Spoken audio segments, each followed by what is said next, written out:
আসসালামু আলাইকুম রহমতুল্লাহ বারাকাতুহু।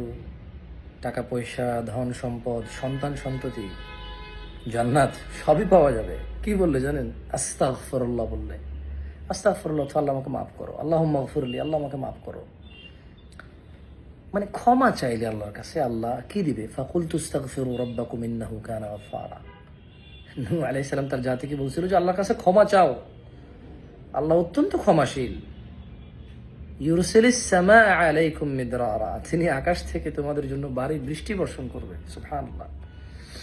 ওয়ুমদিদকুম বিআমওয়াল, আল্লাহর কাছে ক্ষমা চাইলে আল্লাহ সম্পদ বৃদ্ধি করবে। ওয়া বানিন, সন্তান সন্ততি বৃদ্ধি করবে। সুবহানাল্লাহ। ওয়া ইয়াজআল লাকুম জান্নাতিন ওয়া ইয়াজআল লাকুম আনহারা, জান্নাত দিবে এবং তার পাদদেশে কি দিবে? নহর দিবে। সুবহানাল্লাহ ওয়া বিহামদিহি সুবহানাল্লাহ। তো বেশি বেশি বলেন আস্তাগফিরুল্লাহ, আস্তাগফিরুল্লাহ, আস্তাগফিরুল্লাহ।